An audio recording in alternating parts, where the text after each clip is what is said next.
Okay, today I have the great pleasure of getting to meet somebody new for me. His name is Phil Maguire. I first ran across his work in a recent issue of the Vital Weekly email letter, where they kind of introduce you to a lot of recent releases of kind of experimental and interesting music.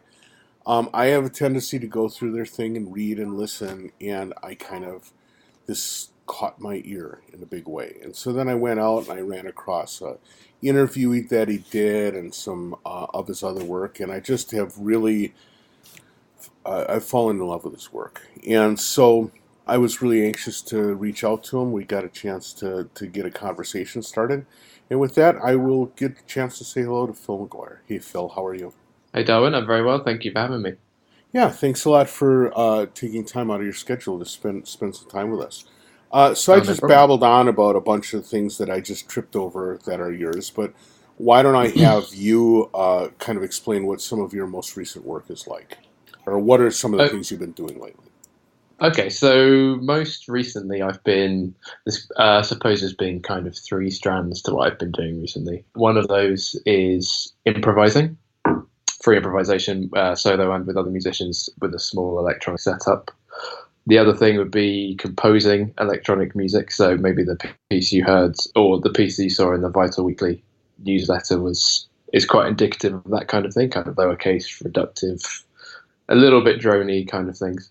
And the other thing I've been doing most recently is playing around with kind of obsolete and damaged audio equipment. Anything I find basically that I can get my hands on, I'll play around with and kind of let it do what it wants to do and record that and see if I can make anything vaguely musical out of it. So exactly what I mean, are you talking about like tape decks or amplifiers or like broken speakers or lab gear or what kind of stuff? It's usually things I find at my day job. I'm a arts technician at a university, so I kind of deal with a lot of Zoom recorders and old tape decks that I might find in storerooms and stuff when we're digitizing on archive, and a lot of that stuff through wear and tear can become damaged. So in the course of trying to fix this equipment, I'll play around with it and see if there are any quirks that might be useful in an artistic sense. That's really interesting. What are the kinds of things that you actually run across? I mean, is it just like things will start glitching in a useful way, or do you get a cool distortion, or is there stuff that just is left field sounds? In terms of the hardware, Well, in terms of what you hear as a result, yeah. okay, well, yeah, I think most of what happens would be some kind of distortion, especially with these Zoom recorders.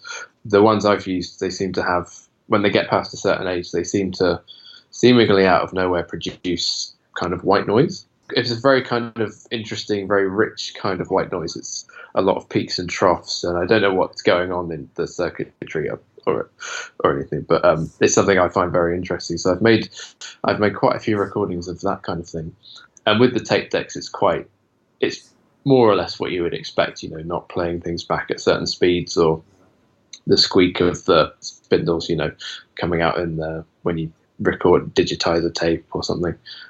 Yeah. Well, it's kind of interesting because it's sort of like working with circuit bent tools, except they were kind of inadvertently circuit bent, right? Yeah, I guess you could say that. Yeah, yeah. So I was lucky enough before this to.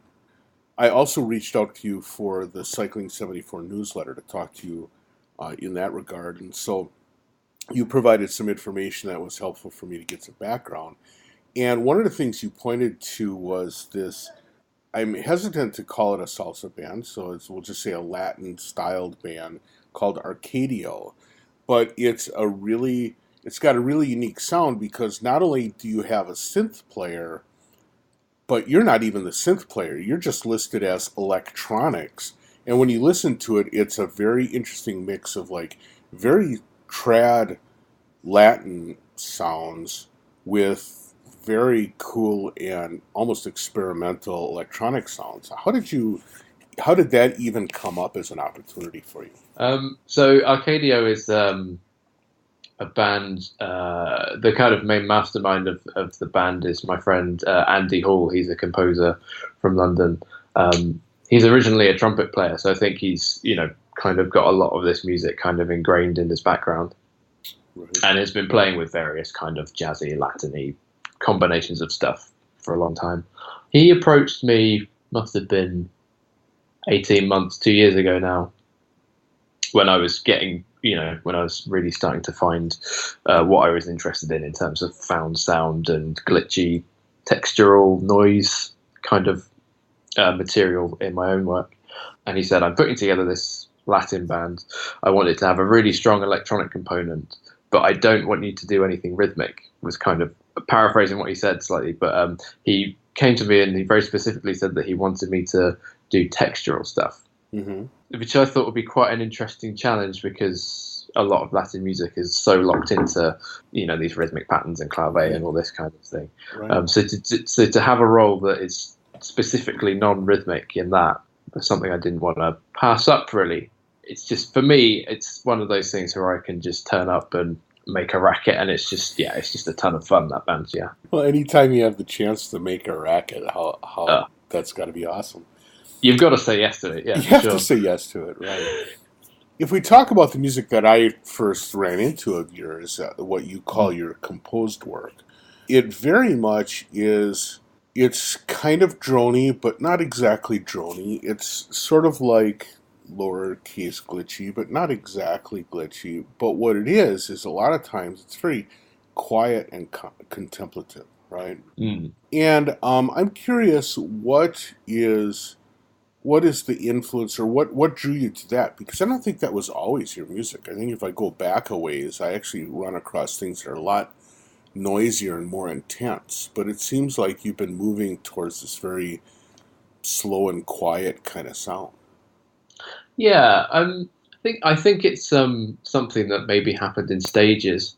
Actually, in the answers that I gave you for the newsletter, the Cycling 74 newsletter, I kind of talk about it a little bit. By nature, I'm quite a quiet person, and I like simple things. So I think that feeds into it a little bit, maybe having one or two sound sources and really exploring what you can do with them over the course of 15, 20, 30, 35 minutes, however long. So maybe, partly my disposition comes into it a bit. But I think the main trigger for it perhaps would be when I was an undergraduate studying in London. I was part of a student ensemble that performed with Phil Niblock. And I'd never heard any of his music before. I remember it was kind of a 3-day thing. There was the rehearsal on the Monday, a gig at the university on the Tuesday, and then a gig at Cafe Otto in London, which is now this huge venue, right, on the Wednesday. So we all went in on the Monday with no kind of preconceptions beyond, it's kind of long tones, it's easy and it's fun, was how it was sold to me. And we played this music, and it blew my mind almost immediately. It kind of sounds very cliche, but when you hear all this, because it's so dense, his music, and all the kind of very gradual microtonal shifts. Right. I was kind of blown away by just the huge complexity within that. It was the first time I experienced, microtonal music, drone music, really psychoacoustics. I guess it was probably the first time I started, experiencing psychoacoustic things firsthand. Mm-hmm. Before that, I played bass and guitar in pop bands, and doing that, you end up playing with a lot of very show-offy people. So for me, it was really refreshing to have this music that was this one very clear idea, with a huge complexity inside that. And I think from there, that was about 6 years ago, and I think I'm still unpacking in my head my experience of that. I think it made me realize that having one very clear idea and then really focusing in on it can be something very rewarding. Is kind of a bit of a glib way of putting it, but you know what I mean. Like, yeah, well, it's like satisfying. But you know what I mean. Right. Very satisfying in it, right? Yeah. Well, there's also something, I don't know, an awful lot of times, it took me a long time to get into drone-like music. It was my friend Wally actually introduced me to some. And at first I was just like, well, it's really easy not to do anything for 40 minutes, right? For sure, yeah. And then As I allowed myself to relax, and instead of having like the busy mind and listening for, what's the new change going to be, instead of allowing myself to kind of float into it, it really allowed me to all of a sudden open my mind. And when I talk to other people about this experience, and when I talk to other people about their engagement with drone-like musics or long-form music, people often talk about it using the same kind of wording that they use when they're talking about like psychedelic drug trips or stuff like that. That there's this like mind expanding thing, like you just said. It's still affecting you years later, right? Yeah, I'm not sure how much I think it's along a similar line to some kind of psychedelic thing, but it is. Yeah, it was maybe the first time I experienced a kind of complete immersion in something. Sure. Yeah, where the music starts.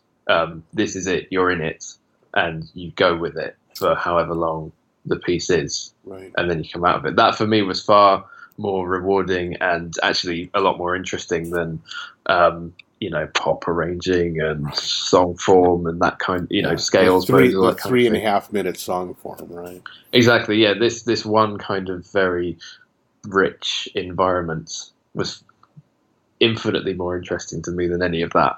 I think maybe when I say I'm still trying to work out what I think of that, I think it's mostly just trying to think critically about why I'm more drawn to, on the surface, simple things than more complex things, maybe. Right. Well, let's talk a little bit about that, and particularly one of the things I like doing in my podcast is talking to people about their background and kind of where they're coming from as they become artists. Can you fill me in a little bit about what your journey was like? I'm really curious because, again, you seem open to so many things and willing to try a lot of things, but also doing a lot of introspection. And I'm curious what your background is that puts you in a place to feel free to do that. My background's, I've been playing music, I guess, in some form or another since I was about 12. So around 15, 16 years. I had about a year of guitar lessons when I was 6, but I don't feel like that made much of an impression because I don't remember too much of it. But I started playing bass, electric bass, when I was about 12 and played that through school up until about 4 or 5 years ago, and then picked up the guitar a bit later. So I was playing in bands and, messing around with friends. There was kind of, at that time, when you're a teenager, you're discovering all this kind of music as well. A lot of my friends at the time were into classic rock, like Zeppelin and all those guys. And that never did anything for me. There was something about it. I don't know what it was. I still don't know. It's just not my thing at all. I don't really get it.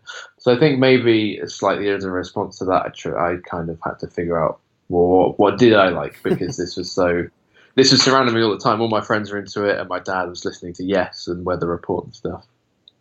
And none of it did anything for me. And actually, when I was playing bass, my other bass playing friends weren't happy when I said I wasn't a Jacko fan. Right. Yeah, kind of exploring more when I was a teenager what kind of music I was into, because so much of what the people around me were into didn't appeal. And I think from there I kind of got a lot into like indie rock, the kind of, you remember all those British bands from like kind of 2005, 2006, like Block Party and Libertines and stuff.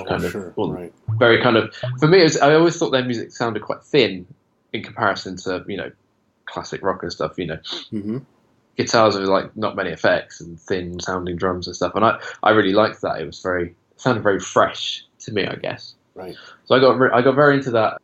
That was when I was living in the south of England. I moved to Scotland after I left school to study a pop music diploma at like a community college, and I studied with a bunch of really amazing musicians who'd been in all these. They played in the Proclaimers and Aztec Camera, and name a big Scottish band from the 80s and 90s. They played in them. Right. That kind of opened my mind a bit more in terms of playing more professionally. A lot of what they were doing was I suppose, training you in a way, partly, at least partly, to be like a session guy. So I think that opened me up a bit more in terms of, well, if you're playing this music kind of more as employment, for me, you have to find something enjoyable about it. Otherwise, it just becomes tedious, you know. Right. Yeah, there's not too much more to say about that. I played in a few bands, you know, just kind of straight ahead pop songs, which is fun. Well, at this school, did you end up? You said that they were kind of training you to be a session player. Was it more about the playing, or did you spend a lot of time in the studio while you were at school? It was more about the playing. You know, you'd go in with your instrument and say, right, I'm going to play. I play bass. That's what I want to do. You'd have your one-on-one lessons, and you'd have your band, your performance class, where you'd make a band with some of your classmates. I see. Right. Work on some songs and arrangements and stuff, and you'd also work on the business side of it. We did a lot of that, which now is all redundant because that was right a completely before Facebook different business, right? Yeah, it was about. Honestly, I left all that about a year before Twitter and Facebook and all this online stuff really exploded. So it's all redundant now, which is quite odd thinking back on it. Yeah, and that kind of all was just going on in the background.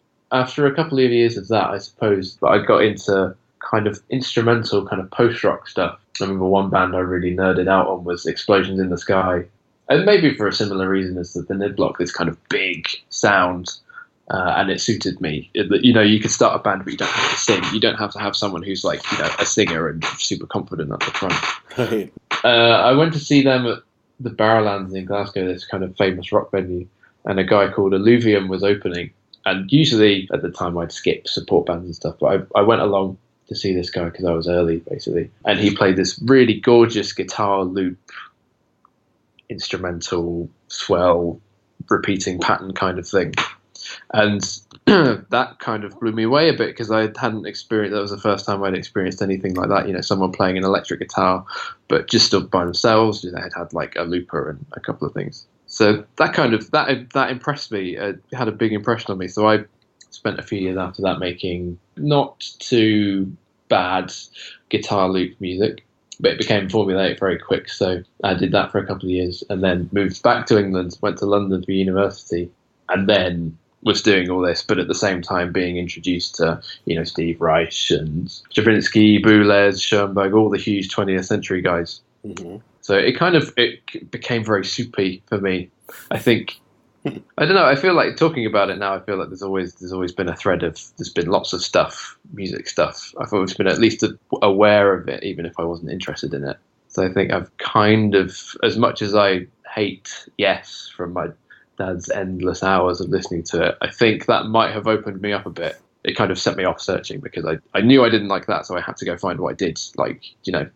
Yeah, well, I think that the process of making an individual's taste is a lot more complex than just saying, well, I listened to this until I loved it, right?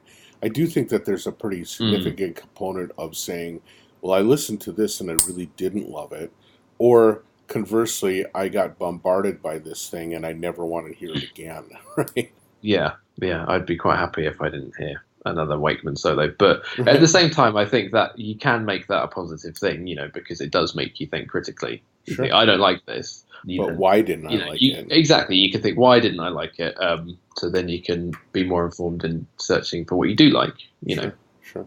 But then, I kind of, when I was an undergrad, I carried on the pop stuff for a bit, but the course I was studying was very much centered around 20th, 21st century, and specifically experimental music. That was very freeing. For me, that was very freeing doing, text scores. Like, what would be some of the text scores? Stones by Wolf and Heart for Memory Space and that kind of thing. Mm-hmm. The further I went through this course, the more I realized that music is all these different things. It kept getting up wider and wider and wider, and playing pop music became less and less relevant for me. Yeah, and around the same time I did the Niblock performance. It might have been the same month, actually. I started learning Max in one of my classes, and then it all started to come together a bit more in terms of, I kind of like technology and computers and playing around with them, but I still kind of like guitars. So let's see what can happen with there. Yeah, and from there it's kind of gone off on its own and snowballed and bounced around, and now I'm making, I suppose, droney, glitchy, lowercasey stuff. That's really an interesting trail. And one of the interesting things to me is thinking about this idea of starting off. Because if I think about myself, there was a similar track for me, although I'd never really thought of it quite this way, which is when you're situated in the middle of like pop music or some kind of popular music, it seems like there's this huge range. Like, if you're a rock musician, it's like, well, I can go everything from Black Sabbath all the way to Led Zeppelin, right? And then when you Yeah, step back five spaces, that looks like a sliver of all of pop music. And then you step back five steps more, and pop music is just a sliver of form music. And you step back five more spaces, and then experimentalism means that the whole of that structural music is just a sliver, right? yeah, But when you were exactly. in Yeah, the middle of it, it just seemed like, oh my God, it's such a big world of all of these great heavy metal bands or whatever, right? yeah. You suddenly have this explosion in your head, don't you? Of, oh my god, there's so much more stuff. So other than Phil, who you actually got to work with directly, and hence would be a big influence of all the stuff that you've kind of experienced throughout this journey, then what's because you use the phrase you have a lot of music stuff kind of like floating around your head. What are the touch points that really affected you, and what was the thing about it that affected you? Yeah, that's a big question. I think maybe another Phil. There's a lot of Phils popping up musically for me. I realised. I saw Philip Jack for the first time a few years ago. This experimental turntable guy from England. Oh, okay. He releases his stuff on Touch, the Touch label. So I think I found him through Film the Block releasing stuff on the same label. And he builds these very, really gorgeous collages with old turntables and found records and mini disc recordings of his old gigs and stuff. I remember seeing him in a church in London. There's a lot of these really old churches in very noisy parts of London. So you can have a very interesting experience of music if you see the right people playing in them. And he sits there with this kind of table of junk almost on his table, but he sits very still and kind of moves very slowly and very deliberately and just kind of builds this like really gorgeous kind of sound world, like it kind of just kind of molds it and reshapes it. And then I met him afterwards and chatted to him about it, and he was very modest about it and saying, well, it's quite simple. I just, put on these records and play them. So it's kind of nice. That was nice for me because it kind of, I think when I was first starting to study these big composers from the 20th century, they almost by definition, they kind of become mythologized. If they revolutionize something, they become mythologized into these huge towering figures. But then I saw this guy doing something. At the time, I'd never seen it or heard anything like that. Mm-hmm. So that was cool. But then to meet him afterwards and just to kind of have a chat with a nice, normal guy who was very friendly and interested in you as well, and not just kind of, being this. Being a tower of music history, right? Exactly, yeah. That kind of, that humanized it a bit more for me. And I thought, okay, well, it sounds a bit silly, but it kind of made me think, okay, well, maybe I could do this as well. Right. This isn't just something that I write an essay about and then try and emulate for my composition class. This is something that I can. These people are still working and they're still alive and they're happy to chat to you. So it suddenly became a lot more possible to participate in it. Right, of course. I don't want to hang too much just on that one concert, but that's been a kind of recurring thing, especially when I was a student, the kind of openness and willingness of people like all these musicians who you hear and, you're blown away by their music, and then you meet them at a gig and they're really lovely and friendly and happy to chat and happy to listen to your sketches and stuff. That kind of thing, that openness has come up again and again for me, and I feel like I'm quite fortunate to have experienced that because in a way I feel like maybe that's allowed me the space to think, okay, well, I can just try whatever, making an album just out of recordings of broken Zoom recorders or whatever and see how that goes. And if it doesn't work, then it's fine. Because it's a little experiment and then you can move on. I think maybe that openness when I was younger of meeting people really kind of opened things up for me. I like that as a concept, and I like that as kind of as sort of a way to think about getting an education. Because if you think about it, we go to school for music education, and you get introduced to certain kinds of things, right? But a lot of times the instructors in a school are very much focused on not necessarily having you become exactly or like exactly what they like. They want to introduce you into things that, inform you into how to make your own decisions about stuff. And it seems like you Yeah. found a way to also get that out of performers you were seeing. And I think a lot of people don't. A lot of people assume that there's a big gulf between where I am and where the performer is. And I think that's kind of cool that you just have decided that that's not going to be a thing. Yeah, and I don't know whether it's the same in other cities or countries, but in London there'll be a lot of. The good thing about places like Cafe Otto is they are just a cafe. They're just they're quite a relatively small room, and there's no stage. It's just a partitioned off part of the room. There's a lot of places like that where the venues are very small, physically very small.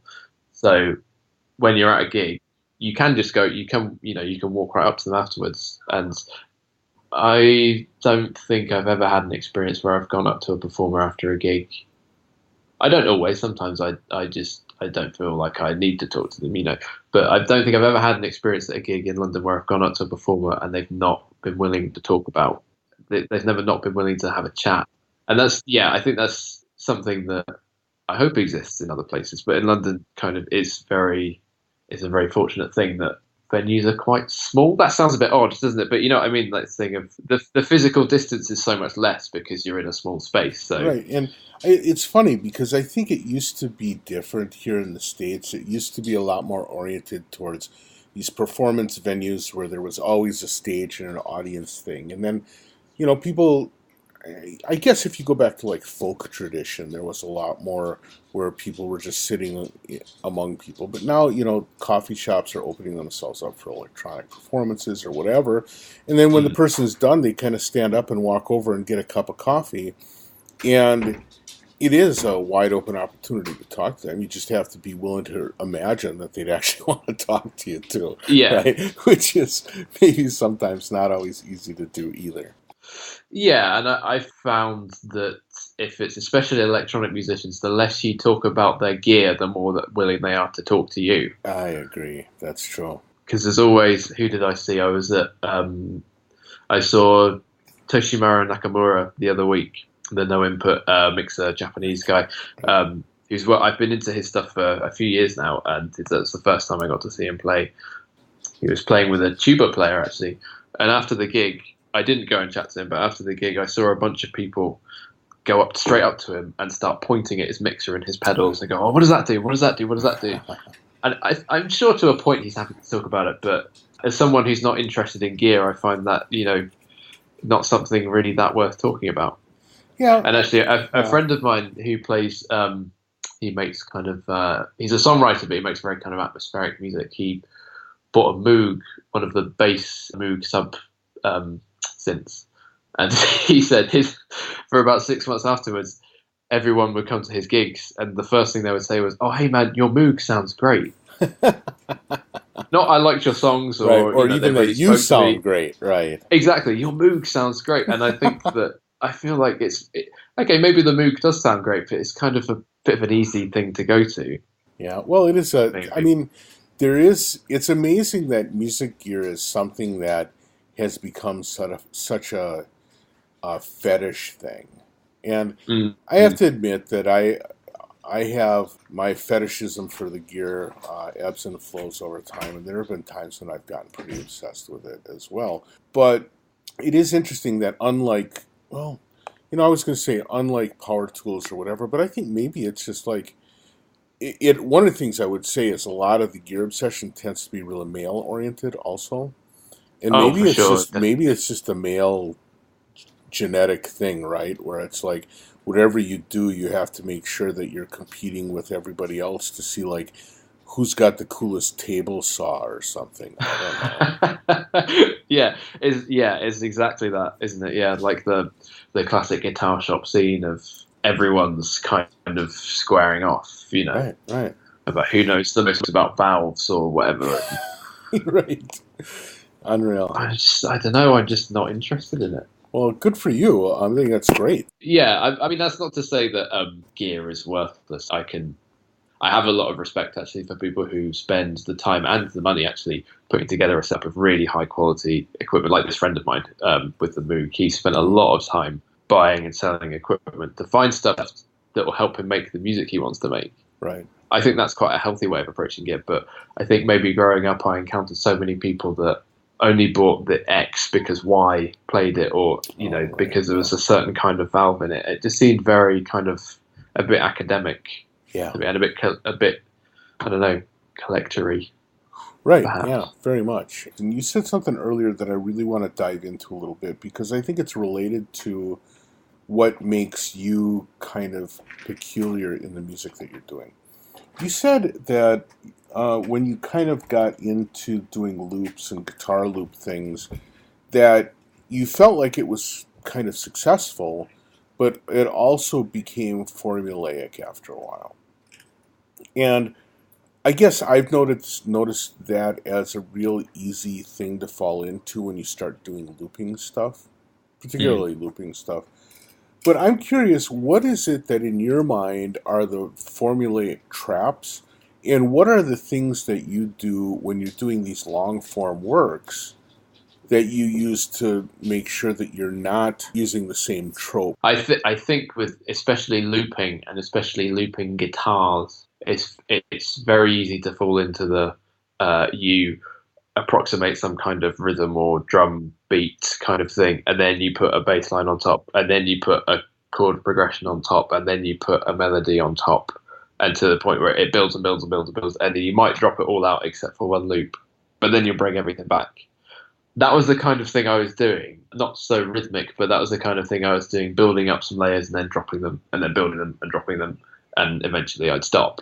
And then when I moved to performing with Macs and computers, I was essentially doing the same thing, but with a guitar, with a computer instead of a loop pedal, and I might add a few field recordings or something. Right. I'd set a background thing where I'd just trigger a field recording, and then I'd play a kind of couple of chord loop, and then I'd play other stuff on top of that. And I think frustration from that has led me to what I'm doing now, in the sense that actually I think in everything I'm doing at the moment, actually what I've done quite deliberately is given up a lot of control. So I build things in a way that the computer runs. I can more or less just turn the patch on and it's running, and there might be, I don't know, for the sake of argument, 4 sounds running, and I can bring them in and out and change something about them, like if it's like a clicking sound, it either clicks really fast or really slow. Or if it's an oscillator, if it generates a random frequency that I like, I can lock it in. I can press a button to keep that frequency. Or I can not, and every time the fader hits 0, it will trigger a new one. But everything's always running, and I can just kind of live mix in a way. For me, that's been good because I don't always know what's going to happen. I have an idea of what's going to happen, but I don't know exactly what's going to happen, which has stopped it becoming formulaic for me. I've been a lot more productive as a result of that. Right. Setting yourself up to surprise yourself often is, I think, a really good play as well. For sure, yeah, definitely. So that sounds like a really interesting way to approach it, but I'm just... one of the things that we all do as artists is we introduce new things and take away old things in order to sort of evolve our work, right? Yeah. What are some of the things that you feel yourself drawing into, and what are the things that you're walking away? So like you mentioned things like field recordings and stuff. Is that something that you're adding in, or is that starting to wane, or is that just sort of like like the spine of your work? And what are the things that you have a tendency to want to bring in and out? The biggest thing I took out was guitars.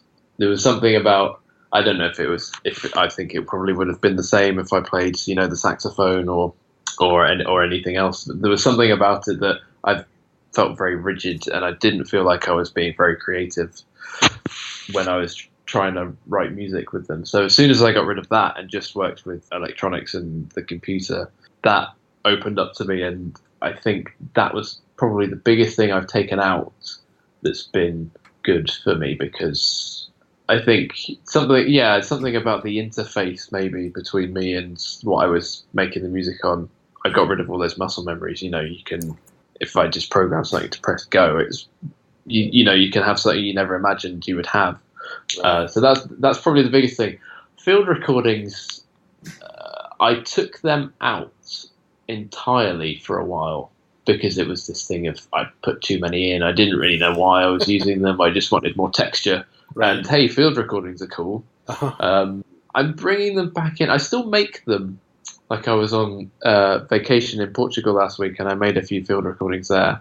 I don't know if I'll do anything with them. I enjoy making recordings, but I think if I use them in any kind of performance or in a piece, I try and think about why I'm using it, and I try and make the recording in a way that's not simply documenting an environment. Or documenting an environment and playing guitar over the top of it, right? Exactly, yeah, which to me now, when I think about that stuff I used to play, oh my God. I don't really use field recordings much now. I kind of use more. I think I've replaced them by bringing in kind of more found sounds, maybe. So it could be things like the main thing I kind of have my more recent obsession with found sound has been audio from Cold War public service announcement films. Right. Especially the British. Have you heard any of the British ones from like the 80s? No. There was a series of films. I think it was called Protect and Survive in the UK in the 80s. But what to do in case of nuclear attack, basically. Uh-huh. But the voiceover is so matter of fact and so almost bored by the whole thing that it's just terrifying, you know. And I think that attracted me because the Cold War's very attractive in that sense, from a kind of narrative sense. You can imagine all these things. Sure. But also there seemed to kind of be a lot of in between kind of things they were saying, maybe to kind of make people less afraid. I don't know what it was, but they seemed to kind of say things that were very dull, kind of filler stuff.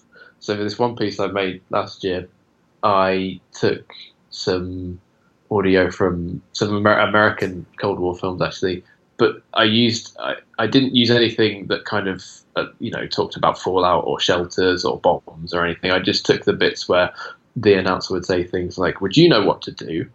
Right. Or what's another one? Right, the filler statements, right. The filler stuff, and you could have made things easier for yourself was one phrase that kept coming up. And I use that because there's something about it that's so, I don't know, it just kind of, it's that pregnant moment thing. If you can just imagine a whole, like a kind of photography thing almost, you can imagine this whole thing exploding around it. Right. So I think maybe I've replaced field recordings with that kind of thing more, because they're much smaller chunks of sound, so I can think more, I can place them more and fit and work out more what they're for almost, instead of just having some nice bird song for 20 minutes with a guitar line. I really appreciate you spending the time. I pretty much burned through our time. But before you go, I just have one more question. With the composed long-form work that you do you ever do live performances of that work? I do, sometimes, yeah. I'm always curious how people take something that to me is very much a studio practice and how they take it live. What does it look like when you do a performance live? Do you have like a bunch of recorders and broken recorders and stuff? Or do you work off of a laptop? Or there's two main ones. I either use my laptop or I'll use my kind of what I think to be my main performance instrument, which is a Raspberry Pi with a very simple PD patch on it and a mixer with a feedback loop.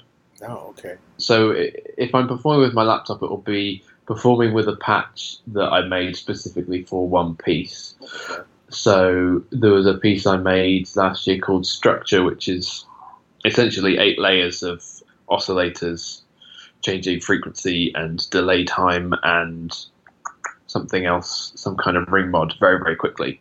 8 layers of that, kind of different frequency bands. And to perform that, I'll just have, like your basic kind of nano control and a launch pad just to to do levels and turn things on and off. Mm-hmm. Usually I kind of stand quite still when I do that kind of thing and try and crank the volume on the PA as much as possible to to kind of get, not force, but like encourage people to listen instead of watch what I'm doing. Right. And then if I perform with the Raspberry Pi, I control that with the Nano controller as well. But then I have the mixer as well, which just has a very simple feedback loop. But because the nature of a mixing board, when you perform with it, you kind of move more anyway. Like your arms move around, and you kind of lean in to do stuff, and it can be very volatile sometimes. So you kind of have this weird tension release thing with your equipment. So maybe I move more for when I perform with that stuff, but that's less lowercase and kind of turns more into. It can be quite lowercase sometimes, but with the feedback loop, it can very often tumble into noise stuff. Sure. But I still don't move a whole lot. Generally, I stand quite still. I'm still trying to work that out. Really, I've experimented with playing this stuff with video or with very little light in the performance space, and I'm still working out how I want to present it live. Well, I'm looking forward to someday maybe getting a chance to see you perform, and certainly I've been enjoying the recorded work. So I want to thank you for taking the time to talk with me today. It was a real pleasure to chat with you and just kind of hear about where you're coming from and also the kinds of things you're doing and how you're doing it. Thank you so much, Phil, for the time. I really appreciate it. Oh, thank you for having me. It's been a real pleasure. All right. Well, with that, I'm going to let you get on with the rest of your day. Have a good one. Thank you, Darwin. Cheers.